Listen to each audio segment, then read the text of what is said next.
You were at Lake Rant, where I rant about whatever my $15 a month plus patrons want me to rant about. You can get one of those by being. You can get one of these by being one of those. This one's for Aiko Carroll, who says rant about Borea. Oh boy, Borea is track 3 off of my album The World Over, in which I rap over the soundtracks of Dot Hack, Sign, and Dusk. If you don't know about all this, this one is an interesting one because it's the one where there is the most presence of the original song. By which I mean, all of these are just me rapping over soundtrack music, but this one actually had vocals in the original, and I rap over some of those vocals. And I left them in because the themes of the song are built around the original lyrics. So, the first thing you need to know is that the original song has vocals from a woman named Emily Bindiger, who sings all over the Dot Hack soundtrack. Great voice. And the song is called Aura. It's about the character Aura, who is... She's an AI that's living inside of the game world, because Dot Hack is the original trapped inside of a video game story, which affects the narrative of this album pretty heavily. And in the context of the show, she's something of an oracle.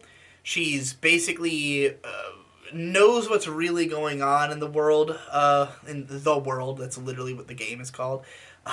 She knows what's really going on in the world, and she kind of guides the main characters. She plays less of a role in the TV show, really, than she does in the video game, where she gives the main character the data drain power that, like, basically turns him into, like, a glitch man, I guess. I can't claim that I have a full grasp of the plot of the Dot Hack franchise. But anyways, the song is Aura's theme song from the show. So it starts with the vocals, the lyrics. If you are near to the dark, I will tell you about the sun. You are here, no escape from my visions of the world. You will cry all alone, but it does not mean a thing to me.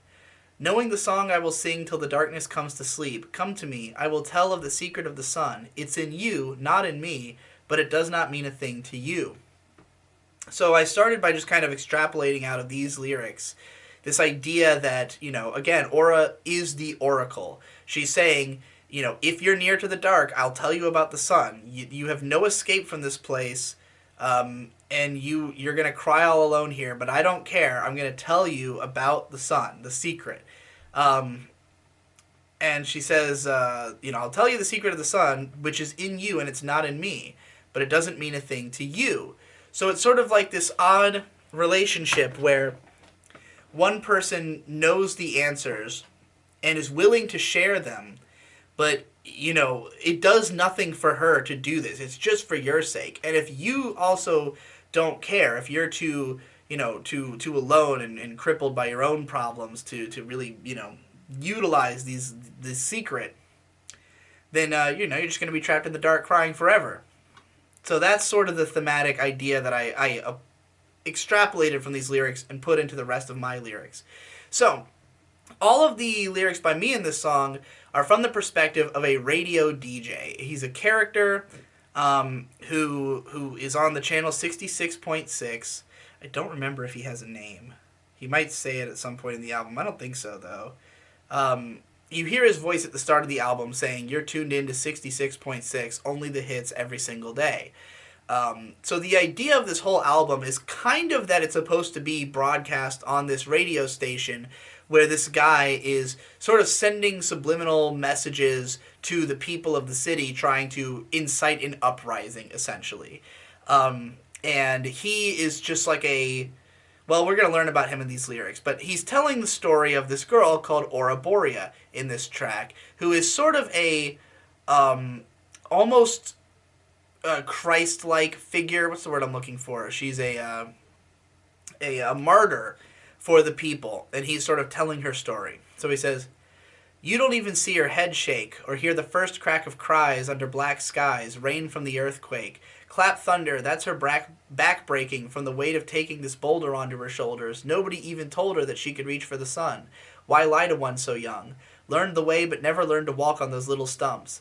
Honest to a fault, she shared with everyone the secrets, but her words will go unheard because they cannot face the weakness." So, for starters, I was trying to set a scene of this just dark, grim kind of portrait of the city in like a smoggy, rainy state, So, like, this girl, and the idea of this girl who's like completely being ignored by everybody. Nobody even sees her head shaking because she's shaking her head at, at the people around, basically, wishing they would take on her message. But you don't even see her head shake. You don't hear her cries.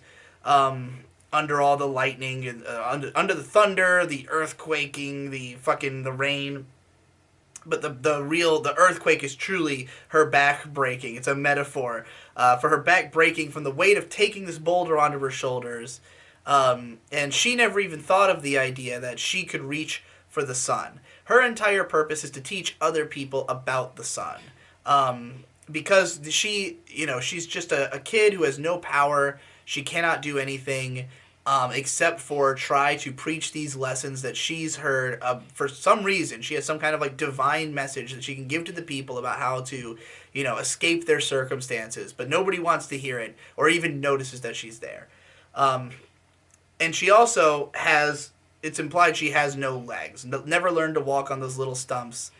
Honest to a fault, she shared with everyone the secrets, but her words will go unheard because they cannot face the weakness. So, because of the fact that they can't face both the weakness of this child, this destitute, broken, legless child who is trying to tell them the secrets, everybody's just going to ignore it because they can't face that kind of weakness, because they also can't face the weakness within themselves. It's why they can't do anything about seeing something like this, because they are too weak to take action and take initiative to do something about their society.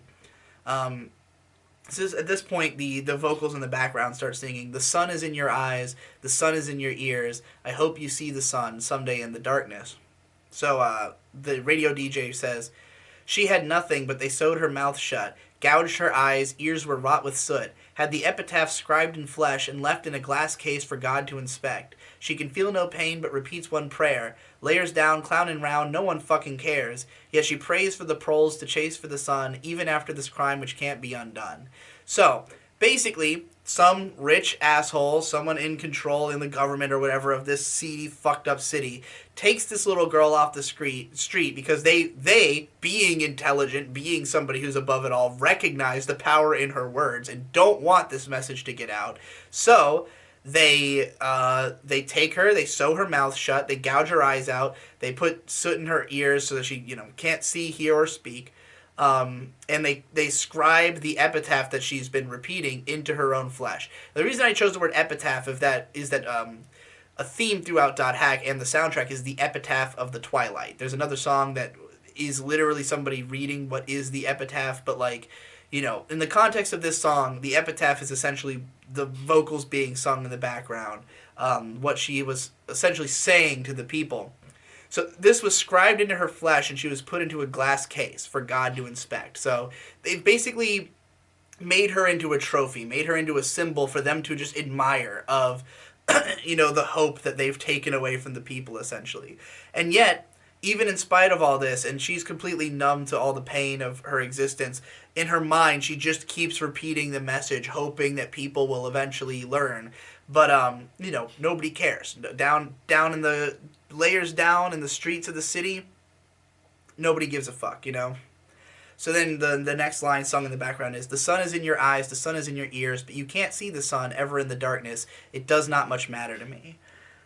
So this is where the rapper sings, or the radio DJ. He says, "Turn your dials now to 66.6. That's where I'ma run the hits, in between the little blips. Signals of the sun song, even though you all wronged her and I for so long. I'm not going to stick my neck out. If you can't process the message, you'll be shit out. 'Cause hope that rides alone dies alone, and I'm prone to blow dome if I can't scream, even if only under cover hum of Emily. Sing for me or a Borea." So, at this part, the radio station he's broadcasting on is the 66.6. Not very original, but whatever. I like it. I like 666. And it's also, you could take it as a reference to Blackland Radio 66.6, which is the Space Ghost Perp album that sort of incited the whole what's the word I'm looking for? What's the name of the clan? Raider Clan movement that Denzel Curry sort of comes from. And even though I have not listened to that album, I am a big Denzel Curry fan, so I know about the mythology of it. But he's running the hits in between blips of the song. So basically, as he says at the start of the album, only the hits every single day, because you can't play anything but the hits in this dystopian society. Obviously, you can't play music that is like, going to disrupt the way things are. However, he does occasionally slip in songs that have some element of the Sun Song in them, that tell you of the tale of Aura Borea. And so you're meant to get this impression that this is like some kind of weird 4 a.m., off radio, like off brand radio broadcast that almost nobody's hearing, that he's just putting this song out there and telling this story in a very vague way in the hopes that people will internalize the message and, learn this story and at the very least feel something. However, he says, I'm playing this in between the little bips, signals of the Sun Song, even though you all wronged her and I for so long.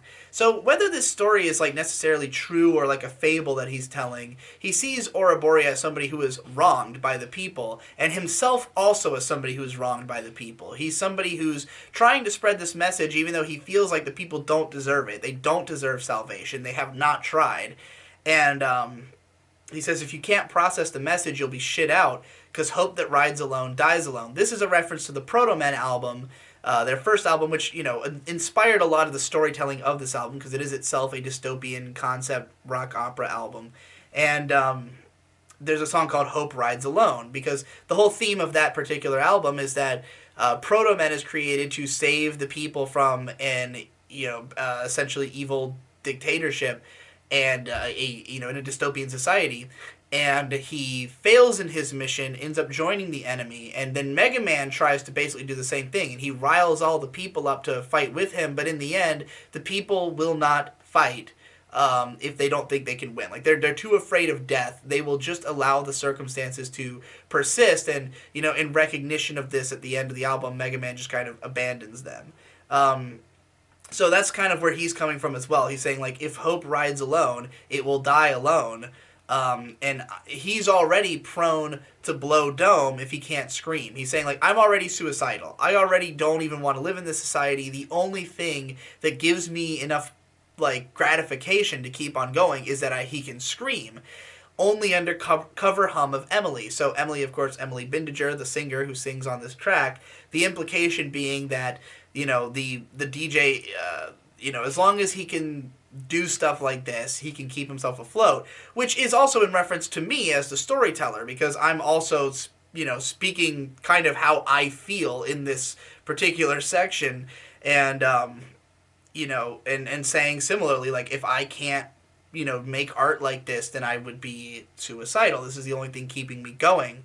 So then, in the last part, where it goes back to the Emily Bindiger vocals, you can hear me / the DJ character singing underneath the Emily Bindiger singing.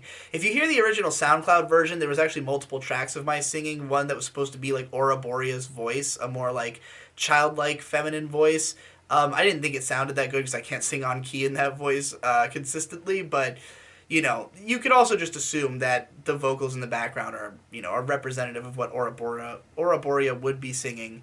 But yeah, like, that's pretty much it. That's the song. It's meant to...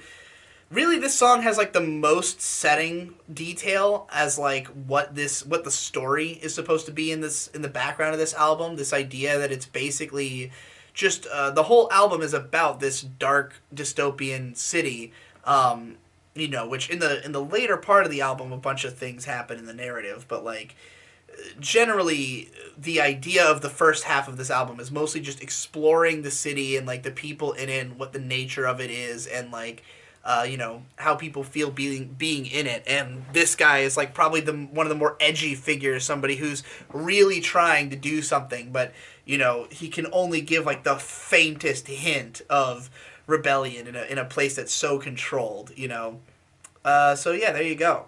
God, talking about that made me want to do all the other songs. I hope I keep getting these rant requests.